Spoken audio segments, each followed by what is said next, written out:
3:38 na umaga. Tama ka. Masarap sa pakiramdam. Masaya ako dahil masaya ang mama ko. Masaya akong scholar ako dahil hindi na ako magbabayad.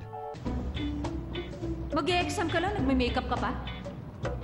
Feeling ko hindi ka rin bagay maging pulis. Ilan lamang yan mga katribe na dinub dito sa Pilipinas.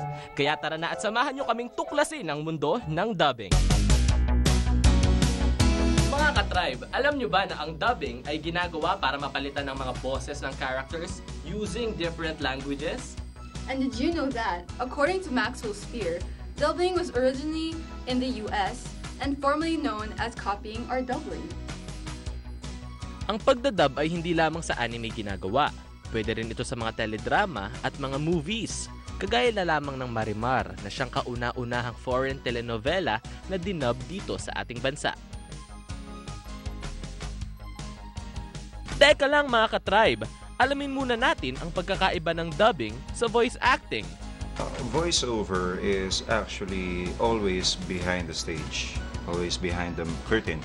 At the same time, ang pinoportray mo lang kasi doon is totally yung voice mo.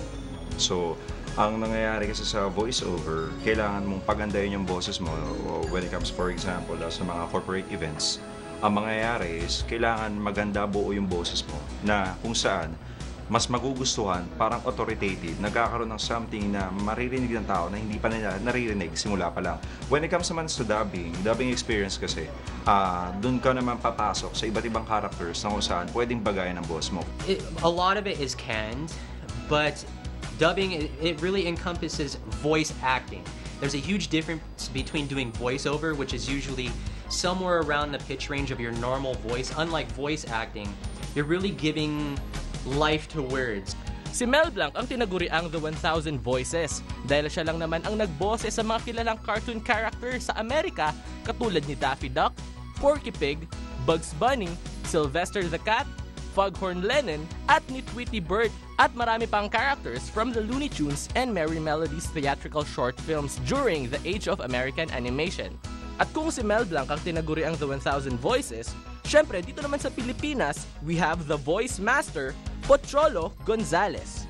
Dahil kaya lamang niyang gayahin ang iba't ibang boses kagaya lamang ng mga naging pangulo. Magandang araw sa inyo.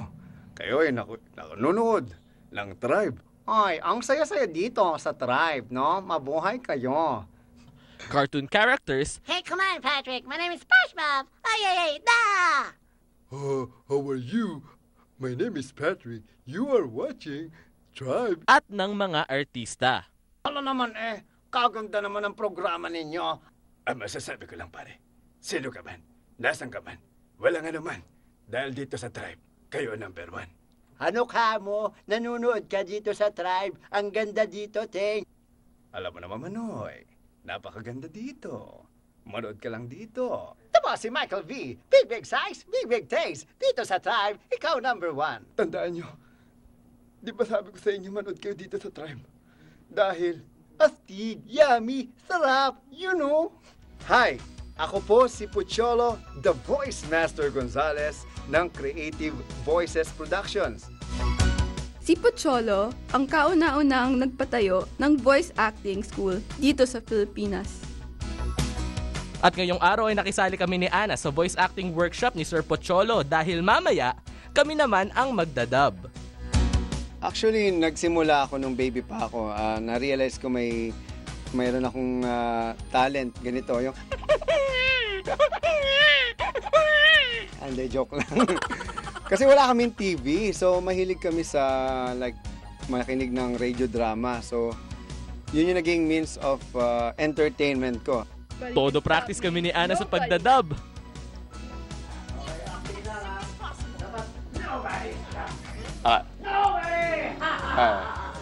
Game.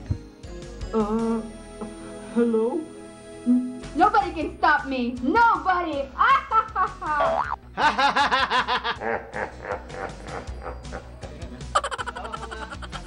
Konting try pa, Ana, makukuha mo rin ang pagtawa. Nobody can stop me!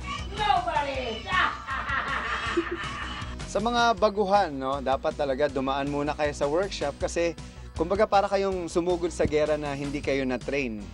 Mahirap kasing sumugod sa gera, hindi mo alam kung paano magpaputok ng baril o kaya hindi mo alam kung sinong kalaban mo. Ganon din sa voice acting dahil sasalang ka dito, hindi mo alam kung anong gagawin mo. Sa pamamagitan ng workshop, malalaman mo ang tools and techniques how to do it. Ayan na mga ka-tribe, magdadub na kami! Whatever! I will leave the South Pole soon. I will leave here now as soon as possible. Very good. The old guy has a grandson.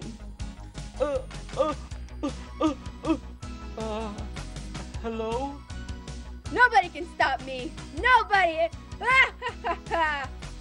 Ang preparation kasi, hindi lang yung before the recording, no?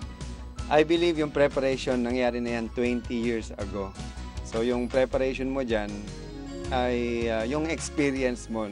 Pero first of all, number one, dapat hindi ka kakain ng kahit anong matamis, especially chocolate. Hindi ka rin kakain kasi baka pag nagre-recording ka, dumighay ka o kaya masuka ka dahil acidic ka. And huwag kang iinom ng malamig na tubig kasi baka maapektuhan yung vocal cords mo.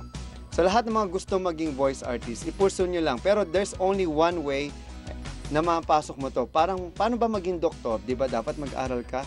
Ganon din sa voice acting, dapat kang mag-aral. Naniniwala ako, lahat ng may boses ay may karapatang maging voice artist. Pero nasa sayo na lang yan kung gusto mong i-pursue ito. Alright, there you have it mga ka-tribe. We just finished our very first dubbing experience only here at Creative Voices Production. So Anna, how was the experience so far? Trying out dubbing for the first time? Well, Nathan, it was very fun, and I recommend our tribe viewers to try out voice acting. Yes. How about you, Nathan? I agree. Talagang sobrang nire-recommend namin tong voice acting na pwede lang siyang, hindi lang siya pwedeng hobby As in, pwede talaga siyang maging career kasi nga, di ba, sobrang importante ng boses natin. And I really think na through dubbing and through voice acting, talagang mapapakinabangan natin and we can truly make the most out of our voices. As grabe, sobrang hirap pala, no? Ikaw, hindi ka ba nahirapan nung naririnig mo yung mga boses, sabay-sabay, mahirap ka sabayan? Yeah, especially like there's a time limit for it, so it's really hard to cope. Marami sa atin ang nagnanais na matuto at maging magaling sa larangan ng pagdadub. Lahat naman tayo ay pwedeng matuto basta willing tayong gawin ito. At kung tayo naman ang nagtataglay ng talentong ito, huwag natin itong ipagsasantabi. Dapat natin itong pagyamanin at ipagmalaki.